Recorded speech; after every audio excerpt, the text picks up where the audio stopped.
ರೋಸಿ ಸ್ಟಾರ್ಲಿಂಗ್ಸ್. ಕನ್ನಡದಲ್ಲಿ ಇವುಗಳನ್ನು ಗುಲಾಬಿ ಮೈನಾ ಅಂತ ಕರೀತಾರೆ.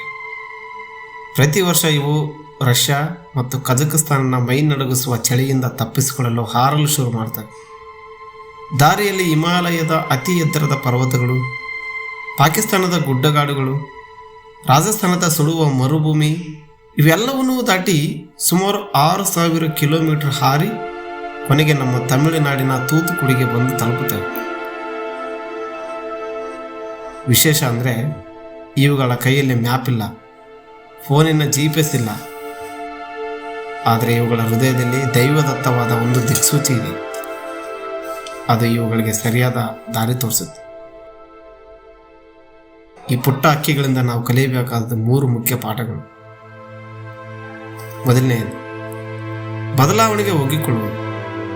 ಆ ಹಕ್ಕಿಗಳಿಗೆ ಗೊತ್ತು, ಚಳಿ ಹೆಚ್ಚಾದಾಗ ಆ ಜಾಗ ಬಿಟ್ಟು ಹೊಸ ಕಡೆಗೆ ಹೋಗಲೇಬೇಕಂತ. ನಮ್ಮ ಜೀವನದಲ್ಲೂ ಅಷ್ಟೆ. ಕೆಲವು ಹಂತಗಳು ಮುಗಿದಾಗ ಹಳೆಯದನ್ನೇ ಹಿಡಿದು ಕೂರಬಾರ್ದು.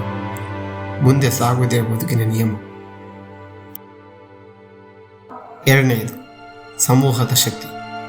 ಈ ಹಕ್ಕಿಗಳು ಆಕಾಶದಲ್ಲಿ ಸಾವಿರಾರು ಸಂಖ್ಯೆಯಲ್ಲಿ ಹಾರುತ್ತವೆ.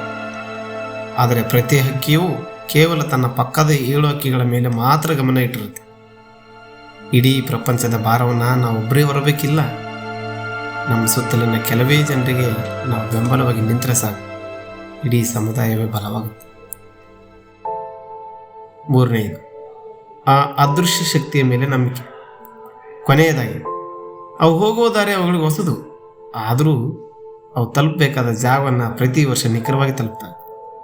ಇವತ್ತು ನಿಮ್ಮ ಬದುಕಿನಲ್ಲೂ ಅನಿಶ್ಚಿತತೆ ಇರ್ಬೋದು, ಮುಂದಿನ ದಾರಿ ಕಾಣದೆ ಭಯವಾಗ್ತಿರ್ಬೋದು. ಆದರೆ ನೆನಪಿಡಿ, ಆ ಪುಟ್ಟ ಹಕ್ಕಿಯನ್ನು ಹಿಮಾಲಯದ ಮೇಲೆ ಆರಿಸಿ ಕರೆತರುವ ದೇವರು ನಿಮ್ಮ ಬದುಕಿನ ದಾರಿಯನ್ನು ಸರಿಯಾಗಿ ರೂಪಿಸಿರುತ್ತಾನೆ. ನಿಮ್ಮ ಗಮ್ಯ ಸ್ಥಾನ ಸದ್ಯಕ್ಕೆ ಕಣ್ಣಿಗೆ ಕಾಣಿಸ್ತಿರ್ಬೋದು, ನಿಮ್ಮ ಸ್ಥಾನ ಸದ್ಯಕ್ಕೆ ಕಣ್ಣಿಗೆ ಕಾಣಿಸ್ತಿರ್ಬೋದು, ಆದರೆ ನಿಮ್ಮನ್ನು ನಡೆಸುವ ಆ ಮಹಾ ಮಾರ್ಗದರ್ಶಕನ ಮೇಲೆ ಭರವಸೆ ಇರಲಿ.